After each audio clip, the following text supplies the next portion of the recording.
Have you ever thought, is this just me when struggling to stay organized, start tasks, or manage time? For those of us over 50, these challenges might not be just aging. They could be ADHD hiding in plain sight for decades. I'm Jami Shapiro, host of Grandma Has ADHD, and I'm building a community where your experiences matter. Whether you're diagnosed, questioning, or simply curious, you're not alone. Our Facebook group is filled with vibrant, understanding people over 50 who share their stories, strategies, and yes, even their struggles, with plenty of laughter along the way. Ready to find your people? Join our growing Grandma Has ADHD Facebook community. Please like and subscribe to the podcast wherever you listen and share it with someone who might need to hear they're not alone, because ADHD doesn't have an age limit and neither does understanding yourself better. Together, we're changing the conversation about ADHD after 50. Come be part of the story. Hi, and welcome to another episode of Grandma Has ADHD. Today, I actually have a grandma with ADHD who also works with people who have ADHD. I am talking to Mide Emans. She is an adventurous woman who loves to ride motorcycles, travel, and loves being home with her grandkids, baking, reading in silence, she said, without her grandkids. And the name of her practice, her ADHD coaching, is Sonus ADHD Coaching. And I learned today that Sonus is Irish for happy or happiness, right? Happiness. Happiness. So, Mide, welcome to Grandma Has ADHD. Thank you. It's good to be here. It's nice to have you. So we connected in the ADHD coaching book club, I believe, correct? Yes. So other ADHD coaches get together and we read different content and decide whether or not it's applicable to our clients, and we get to talk to each other. And so I'm meeting coaches from all over the world, and Mide is one that responded, I'm looking for grandmas. So I'm really doubly excited to have her both as a grandma with ADHD and a coach. So Mide, can you tell us a little bit about your ADHD discovery and how you got to coaching? So your backstory, your childhood, when you discovered it, and then we'll go from there. Yeah. So I suppose I should have known longer ago that I have ADHD. I have 4 children who are now adults, and they were all diagnosed between the ages of, I'm going to say 5 and 10 years of age. So that would have been in the early noughties from 2000 to 2010. So they would all have been diagnosed. In Ireland, there wouldn't be a huge awareness of ADHD. Certainly then, there was no awareness of ADHD. It's getting better now. So there was no support. There was no help. I tried for a couple of years, and then eventually I realized I need to just advocate for my kids and be there and have their backs, because the teachers weren't on board, didn't realize it was a thing. So they all went through their whole schooling, and some of them went to uni, and they went through the whole thing without any support at all. Medication wasn't ever offered. It was never an option. Medication is now becoming a thing. And about 3 or 4 years ago, my older daughter had said she wanted to try meds. And I was a little bit kind of taken aback. And in talking to another friend, he asked what my reluctance around meds was. And I said, I don't know anything about it. I feel it's not something I'm keen on, but I'm willing to learn. And he told us that he had been diagnosed with ADHD 6 months prior to that, started meds, and has transformed his working life. So my husband isn't my children's father, although I suspect he also has ADHD. But my husband now and I both went and had an assessment, and we were both diagnosed with combined ADHD. So it was no surprise at all. And actually, when it came to the assessment, I nearly didn't go ahead with it, because I thought, I know I have it. And then I decided that actually I would like to know, I would like to be able to say, because a lot of people don't really believe ADHD is a thing. It's so frustrating. Well, we all do this. I have a bit of that. And I kind of figured if I could sort of say, yes, I have been diagnosed by a psychiatrist, somebody who knows what they're talking about. It's not a quack. It's not some fella dancing naked under a waterfall. Qualified medical doctor. And so we both got diagnosed. So like I say, it was no surprise. But in that journey, I started learning about ADHD coaching because that was a new thing. And when I started looking at coaching, because I was thinking it might help I was reading somebody's website. I could do that because my career, I've worked with children for the last 35 years. So I work with a lot of school-age children. They're 4 to 12 years old, and 5% of them will have all kinds of additional needs or special needs. And so I'm used to all that. And I just thought with my experience and all this, ADHD coaching would be a good fit. So I signed up to ADGA and did my training and recently got my certification. So I'm still new to the coaching and I'm still not entirely sure where I'm going to go with it. I'm kind of feeling like I might end up coaching parents of children because there's so many children falling through the cracks. Well, given that you did I get that right? Every single one of your kids have ADHD? I can't even imagine. So I want to hear a little bit about your household and especially managing that household. This is the same for me. I didn't find out until I was 45 and I struggled to run a household. But I want to hear first a little bit about your childhood, looking back at the pieces and now seeing where was ADHD? Do you see it now? Is it that you learned about it, where it showed up for you as a child? Oh, it was always there. I was in trouble always. And actually, I think that's half of the baggage that you carry with you into your adulthood. And I would always have been in trouble. I was always adventurous. Jumping off things. There was a kind of an element of if she was a boy, her behavior would be acceptable. But girls shouldn't be on the roof of the school and they shouldn't be climbing trees and they shouldn't be jumping off things. So you said you're combined type, correct? I am also combined type. And that just goes to show how different combined type can look because I actually have too much anxiety to take any physical risks. I will take risks. I'll get up on stage. I'll embarrass myself.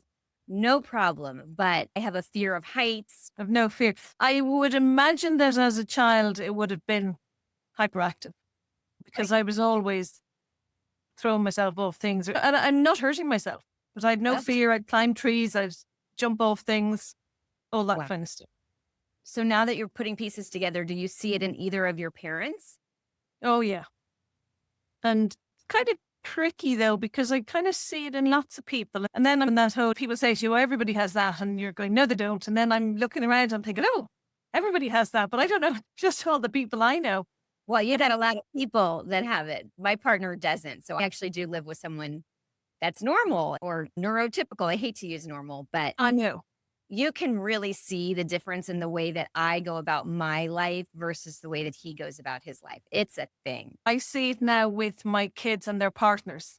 So I've got 4 kids and 2 of them have partners. And when we're sitting around the table and it's the 6 of us and the 2 kind of partners, and you can really see the neurotypical. And I'm sure they probably have a little bit of something going on. Our house is like a madhouse. There's a lot of quirks. And in fact, the kids have often said they're glad they all have it because it would be really difficult to have been the one that stood out. And in my house growing up, I have 2 brothers, one older, one younger. And they would both have been very quiet. I'd say, you asked about parents, I'd say there's autism and ADHD. Autism more in my mother and ADHD more in my father, but my brothers would be much more, I'm going to say nerdy. They were not adventurous. One of them rides a motorbike, but they would have been more sciencey and inquisitive that way, logical. They're computer programmers. My grandfather was a scientist, and in my family, they're all engineers or a lot of science-based or teachers, and me.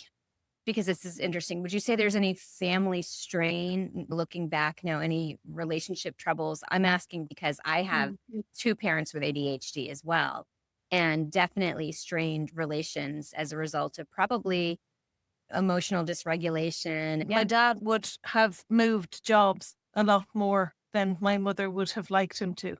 And there would have been a lot of periods of less income coming into the house than would have been ideal. So looking back when they talk about triggers or signs and job jumping would be one, house moving would be another, signing up for scuba diving and then signing up for violin lessons or that kind of jumping. Dad would have been very much where mum would have been much more organized. And like I say, more on the autism spectrum. but with a lot of RSD. Rejection sensitive dysphoria. Mm. Anybody, because remember, a lot of the people who are listening to this podcast and I'm discovering are really new to this ADHD conversation. And I'm really gearing the conversation to people 50 and over. I say they don't have to be grandparents. And I actually do have a friend of mine who is a grandmother who is in her 40s, but because she's a grandma, I'm going to interview her for Grandma Has ADHD. But so one of the things that I really like to do is talk about when you discovered or you realized how you had ADHD and what that looked like for you, and then what you would tell someone who's listening who is putting the pieces together for themselves. I guess for me, it wasn't a surprise. And I'm 53, so I became a mom at 18, which again, big sign for ADHD because a lot of teenage moms. And I became a grandma when I was 36. My 17-year-old son had his child, again, ADHD. So I'm very much ahead of my age in my stage, if that makes sense. I was married with 4 kids at 27. So Wow. my kids moved out. We've been empty nesters for 3 years and I'm only 53 now. So I'm kind of 10 years younger than my stage, if that makes sense. Yes, that absolutely makes sense because I'm 55 and I have a daughter who will be a senior in high school. Yeah. Well, my grandson is 16. He's headed off now to Irish college for 3 weeks yesterday. Wow. So this is what I'm saying. So I'm in a different, but it also means that I had come out of, I'm going to say, the throes of motherhood when the children are busy, when the house is bursting, when there's a lot of stuff going on. And I hadn't hit menopause, you know what I mean? So I was able to do all of that, get that behind me, and then kind of hit menopause, which is a pain in the arse, but that's another day's story. Well, no, actually, menopause is really relevant to this story. And I will tell you personally, my ADHD symptoms have gotten significantly worse. I'm not officially in menopause, although I'm 55. I just have to get the year right. But I mean, it has gotten so much worse. That's one of the things that they find it that people discover their ADHD is either when their children are diagnosed or when they're in perimenopause because it's estrogen is so procognitive. So it's not a second story. I just wanted to kind of throw that out there. But absolutely. But I suppose from my point of view, I don't have any other stresses or strains or things pulling out of me. My children have moved out. And like I say, I'm with my second husband. Now we're 18 years together, but we have a great relationship. We really like each other. We enjoy each other's company. We do a lot of stuff together. So I'm in a really good place in my life for the most part. There's always stuff. Like I say, I work with children. I have a business. I have 24 staff. I've got 200 children in my care every day. So there's a lot of responsibility and there's a lot of stress around that. mm-hmm. But generally, I don't have to make anybody eat dinner. I don't have to make anybody do homework. I don't have to make anybody tidy their room. I don't have to stop them eating chocolate or worry if they're smoking or worry if they're doing magic mushrooms or any of that stuff. Right. This is it. And so from that point of view, when I was diagnosed with ADHD, like I say, I had kind of figured I probably had it anyway. So it wasn't a big deal for me, but I can understand how other people can really struggle with it, especially if it's a new thing. ADHD has been in my world for 20 years that I knew of with my kids, 25 years. Right. And I think I understand from people that there's a lot of grieving for what might have been of the person where I'm, again, like I say, because I'm older in stage than in age, I've come out the other end. I've done counselling. I've done work on myself. And so I'm very accepting of who I am and where I am at. And I have shortcomings like everybody else, but I'm happy with them. And I figure people will either like me or they won't. My friends like me. I have friends since school. And if they've known me for 35, 40 years and they're still hanging out with me. So I'm in a good place. So it didn't affect me. Having said that, I started meds and it's great from an emotional regulation point of view. They're amazing. Okay. So I've been really walking a fine line in discussing meds just because a lot of my audience aren't going to be able to rely on them. And they're going to need to be able to rely on coaching and scaffolding. So I'm always very quick. I pass no judgment on meds. One of my children is on them. Anyway, just to address that. So that's great for you. So would you say that you did battle the rejection sensitive part prior to the meds? think I would have come to a place probably when I turned 40. I think we all hit 40 and you become less concerned about what other people think, and you start to have more faith in yourself. I think when you're younger, you worry about what people think, you worry about people judging you, you worry about people looking at what you're wearing or looking at how you parent, or looking at what car you drive. And I think as we get older, we start to worry a little bit less about these things. And for me, when I hit 50, I kind of cared even less what people thought. But again, that goes to maybe my contentness with where I'm at. That's amazing. You really do sound like you're in a really good spot. And it's not always the case. And that's, again, ADHD is such a spectrum. And some people, you can definitely hear the struggle when we speak. And some people are like, give me some of that. They're just acing life. One of the things I do want to point out too, as a certified senior advisor, is that what I have learned is that the typical, like the highest level of happiness in our ages and stages is typically our late 60s, which would, if you think about it, if you were on the normal progression, your kids are out of the house, you're getting to enjoy Grant. It seems like that might be a little, even though you're younger. Yeah, lucky. Well, I think also because I had my family young, I've watched my friends, and as they grew older and kind of got married and started deciding to have families, it was a big choice to make to have a family. And they had to give up a sort of standard of living that they had, where they were married and they had a double income and they had a couple of quid. So they had nice holidays, or they maybe went skiing in the winter time. And all of a sudden that changes and you have to be home. Where I went from school to motherhood, I never had a life. So I never had to give up on cool stuff that I was doing, because I hadn't started doing anything cool. So by the time my kids grew up and I started having a little bit of freedom, it was like, well, hey, this is great. So from that point of view, it could have been easier, but also carried a lot of the baggage from childhood and from growing up. It was bad enough I was the one who got pregnant before I got married. I married my childhood sweetheart. We subsequently divorced, but I wasn't sleeping around. I wasn't promiscuous in any shape, way, or form. I got pregnant when I was 18, but the judgment was huge, you know? And of course, then as my kids grew, my son got pregnant at 17, which again is sort of like, oh, what kind of mother is she? And my daughter got tattoos when she was 14, and the other daughter got piercings. And so the kids were always pushing boundaries. Mine do as well. But it's all the whole ADHD thing. And at the end of the day, I was upset about lots of things, but you've no control over it. And the older you get and the more children you have and the more stuff that they do, the less you realize it matters, because what matters is that they're happy and they're healthy.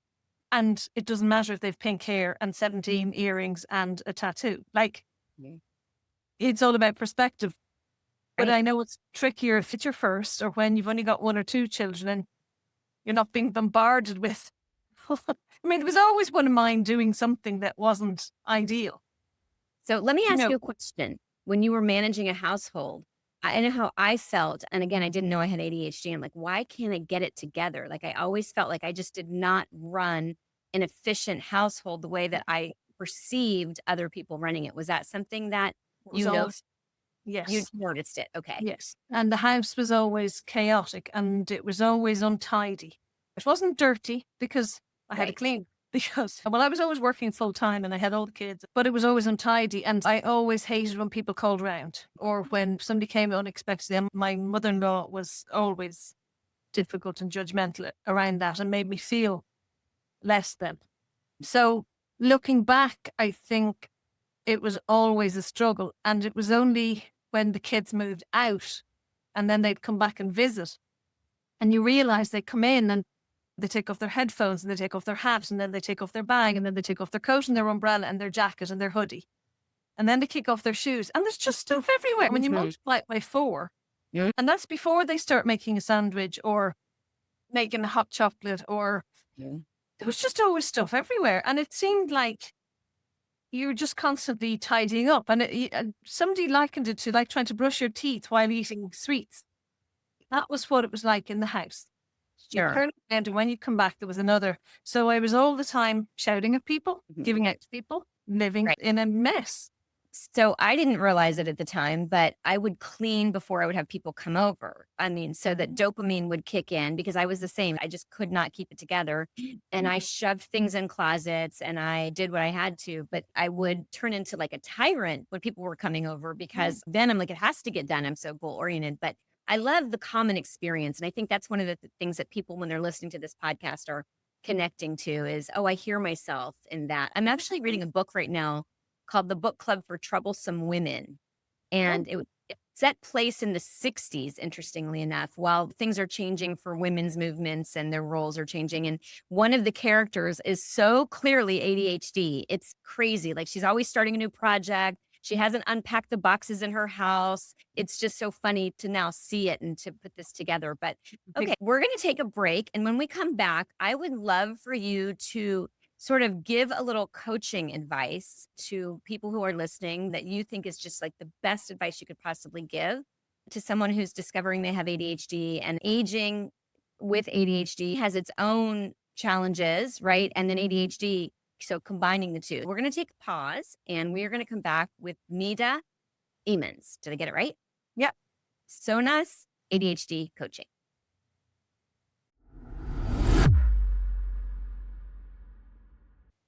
Are you tired of feeling like you can't get it together? Struggling with clutter that overwhelms you despite your best efforts? Wondering why organization feels impossible while others make it look so easy? You're not alone, and it's not your fault. Hi, I'm Jami Shapiro, host of the Grandma Has ADHD podcast, and I understand exactly what you're going through.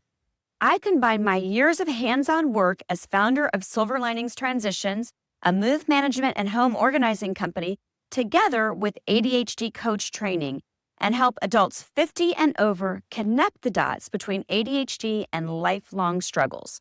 Whether you're downsizing, decluttering, or simply trying to create systems that work for your ADHD brain, I provide virtual and in-person coaching for those in the San Diego area. Together, we'll develop practical strategies that honor how your brain actually works, not how you think it should work. Ready to trade shame for understanding? Visit grandmahasadhd.com or call to schedule a discovery session at 760-607-7377. Because it's never too late to finally make sense of your story.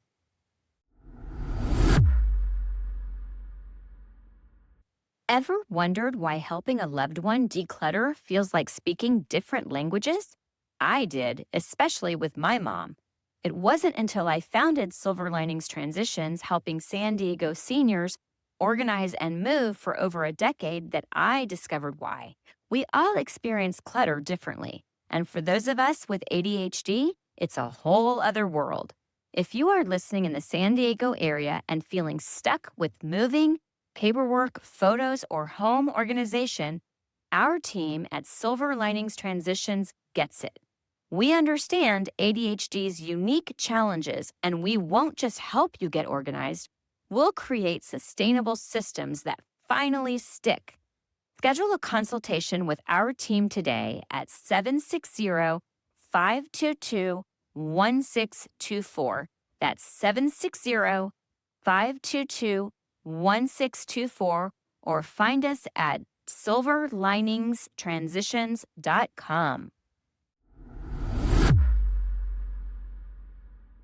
So I had asked you, as a coach and someone who has accepted your own ADHD, what would you say to a client or a friend who was coming to you and saying, I'm pretty sure I have ADHD, whether they decide to go the route of getting a formal diagnosis or not? Actually, my formal diagnosis came from my child psychiatrist, who said, you absolutely have it. And then when we have ADHD, we sort of go down the rabbit hole of some interest. So my interest has been ADHD. And then going through the ADHD coaching program, I don't believe everybody has to have that formal diagnosis. And what I say is that even if you don't have ADHD, there's nothing we're going to teach you about strategies that is going to be counterintuitive to being neurotypical. So what would your advice be? Because here I am going on and on. Oh, yeah. No, absolutely. And it's funny when you say that. ADHD diagnosis is based on a series of behaviors and difficulties you have with things, and you have to reach a criteria to an amount in various settings to be diagnosed. So there are people who don't have ADHD, but they do have some of the signs and symptoms some of the time. So coaching is going to work with everybody, even if you have fewer symptoms or more symptoms. And I suppose the thing with coaching is the idea behind it is that my job as a coach is to hold space for your job as a client. So you're coming with something you want to work on. So let's just say you can't get out of the house on time or whatever it is, and we'll work on that. But I could be working with a different client with exactly the same thing, but you'd come to a different conclusion because you're finding your answer to your issue and they're finding their answer to their issue. What I'm really trying to do is help rewire and to go back to focus on the times where you've done something and it did go right and it went well and you succeeded, where a lot of people, there'd be a negativity bias. So you just think, oh, well, every time I do that, it goes wrong. Actually, my job is to sort of say, every time, can you not think of any time that it went right?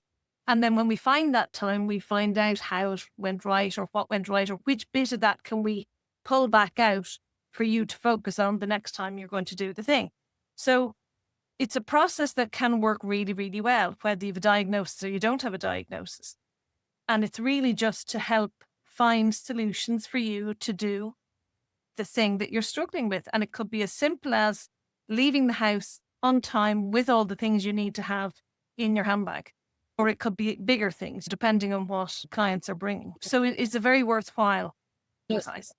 Absolutely. And that has been a thread through probably every interview that I've done, is that negative talk, that self-talk, that negativity bias, because there's this, I don't know what came first, the chicken or egg, but the people who have ADHD have grown up with a lot of criticism, or you're lazy, or why are you always getting yourself into trouble? So then that is that internalized voice that you have. So to your point, when somebody has something that they need to do, they're going to focus on the negative versus all of the other times where it was positive. I heard a great story. Someone said that she was giving a presentation and everybody said how amazing it was. And then one person said something critical. And that was the thing that she chose to focus on. And that is something, I see your head nodding. For those of you who are listening and not watching on YouTube, yeah, it's a thing. And the thing is, it doesn't have to be negative in the terms of people saying you're very lazy or you're always late.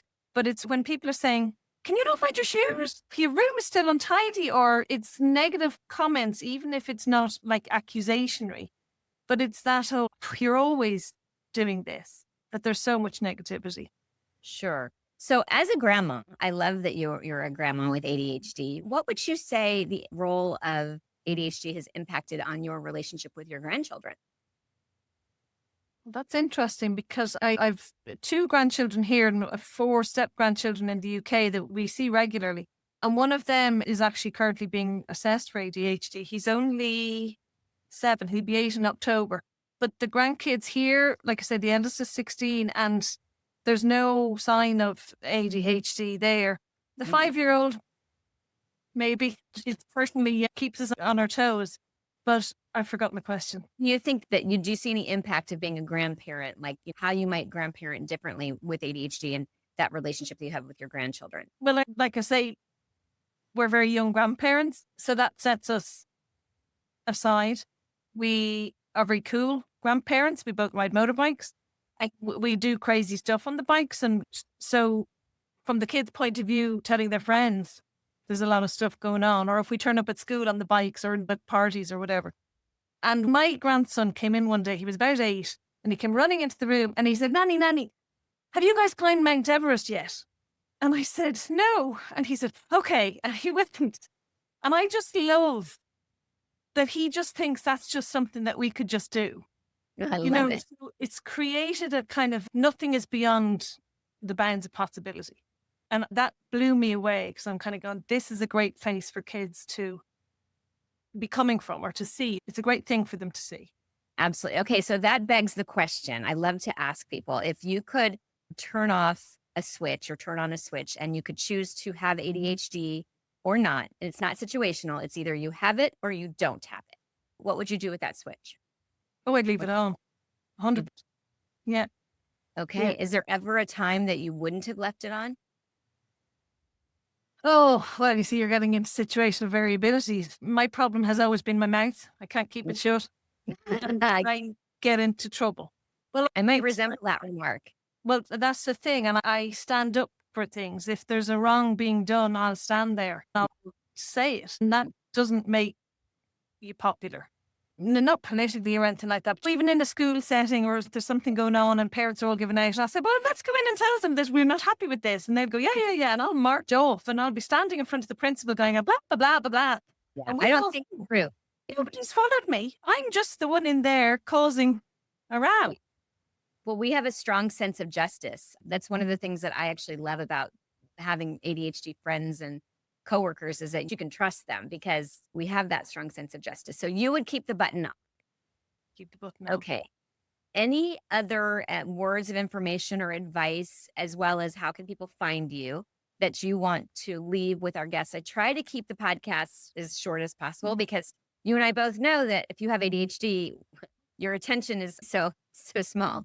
Or so much. I suppose one of the things that I'm getting regularly from any research or any bits of information I'm getting is that the most important thing around ADHD and caring for or managing or looking after or being there for somebody with ADHD is to be educated, to understand it. You need to know what it is, why it happens, how it presents, know their triggers, what upsets them, what can be done, and that a lot of the time they can't do a thing. It's not that they won't do a thing, it's that they can't do a thing. And to understand that and accept it and to try and find the scaffolding, and that it's the environment around the person with ADHD that needs to change. The person with ADHD can have therapy, whatever kind of therapy, play therapy, occupational therapy, coaching, whatever it is, but they can't do it alone.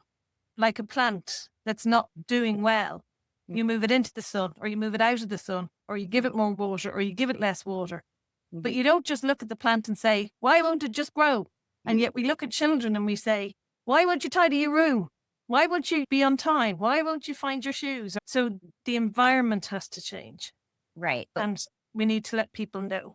So you're need to understand. As someone that's working with kids, where they say it's not enough just to give the kids the coaching and the tools, that the surrounding environment has to have it. It's the same with adults. If it's your husband or your wife or your mom, it doesn't matter. Right. The environment needs to change. So the people around the person with ADHD need to change and need to adapt and need to accommodate. And I would just say to that point, someone who has ADHD needs to give themselves grace and understand themselves and not beat themselves up and really play to their strengths and what they're good at and what they're not good at. And we have a lot of strength and we are good at a lot of things. We just need to find it and own it. I love it. I don't think that I could have ended it better. If you enjoyed this podcast, I hope that you will share it with your friends and like it and subscribe. You can find Mide. What is your website so that people can find you? It's Sonas ADHD Coaching. So that's SONAS ADHDcoaching.com. And if you liked what you heard, listen and subscribe. Find us on the Grandma Has ADHD Facebook page. And thank you so much for listening, Mide. Thank you so much for being a grandma with ADHD. Thank you for having me.